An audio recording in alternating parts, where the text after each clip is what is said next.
have a bunch of kale that I got from Stephanie. She has a garden in her backyard, and we are basically just going to trim off these end pieces and just use the leaves, and we're going to steam these. So it's pretty easy to remove the leaves. You just kind of do that for all of them. If you want more of the stem off, you could just do that, you know. We're gonna rinse these too. Now, I don't have a steamer, so if you have like a steamer basket, you can totally do that method. I'm gonna do a different one where I have a pot here that I have on medium high heat. I'm gonna add 1/4 of a cup of water. I'm going to add our kale, cover it, and turn off the heat and let it kind of steam for. So I have this cute little baby NutriBullet, and I'm going to use that to puree our steamed kale. So now that the kale has been blended, I added 1 cup of ricotta cheese, and I'm going to blend it until just it's incorporated and blended with the kale. Now we're going to drain the excess moisture by straining it through a colander. A strainer. You just want all the liquid there, and we're going to leave it for about ½ an hour. We're going to cover it and let it sit. We want all the excess moisture removed. So another method is the paper towel method. We did this for like maybe 5-10 minutes, and there's a lot of liquid that we can discard. So I put the ricotta kale mixture on a plate with paper towels, and then I'm just going to gently press the ricotta kale mixture until the liquid starts being absorbed. This is another hack that you don't have to wait 30 minutes for. And then once you remove it, for the little pieces that are stuck, you can just basically scrape it off. We're going to discard this paper towel and then basically just scoop it into a bowl. Most of the liquid has been removed. It looks gorgeous. Consistency is great. So now to the ricotta mixture, we're going to add 3 egg yolks and then briefly mix this together. We're also going to add 3/4 of a cup of Parmesan cheese. I added 3/4 of a teaspoon of salt and 1/4 of a teaspoon of black pepper. I'm going to add 1 cup of all-purpose flour.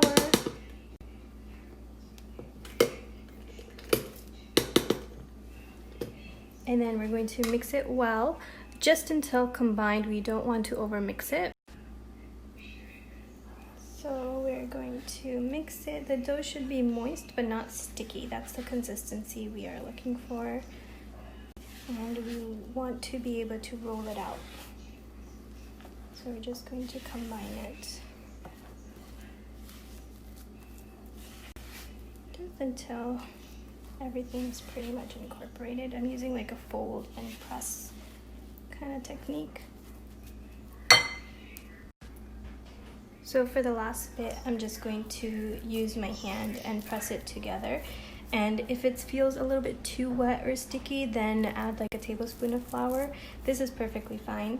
And then I'm just going to dust the surface with some flour. Now I rolled it into a ball, and I'm going to use a bench scraper to kind of make sections out of them. I'm going to cut it in half and then half again. And each section we're going to roll into a log.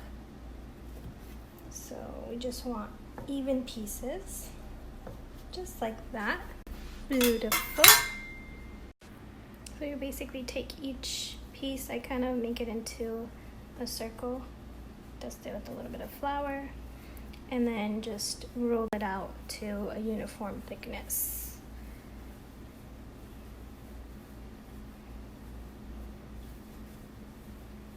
Just like that. That looks great. We're gonna set this and continue to do it for all of the pieces.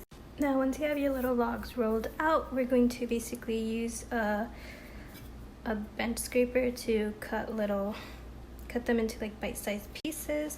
You want them pretty even. So just gonna make sure that all of them are practically the same size. Now once all of them are cut, we're going to lightly dust them all with some flour just so they don't stick. And there we go. They're looking so pretty. So now to make the ridges that you see in traditional gnocchi, you're just gonna get a fork. You're gonna just dust it with some flour just so it doesn't stick, and you're gonna press and just roll, just like that. So press, press, and then just roll, just like that. So we're just going to do that for all our gnocchis. Now that all the gnocchi is cut and rolled and shaped into with these little ridges, we're going to dust them with some flour just so they don't stick, and then pop them in some boiling water. I have a pot on the stove and I'm waiting for the water to boil. Now I have my pot. I'm going to salt my pasta water. Now since this is fresh pasta, it won't take long to cook. They're going to be placed in boiling water, and in about 30 seconds, 30-40 seconds, they're going to float to the top. And once they float to the top, you can use, I'm going to use a spider strainer and just pick them out and put them in like a colander or something to drain any excess water. And then we'll get started on our brown butter and sage sauce. Now once our water is boiling, we're going to carefully drop in our gnocchi, just like that.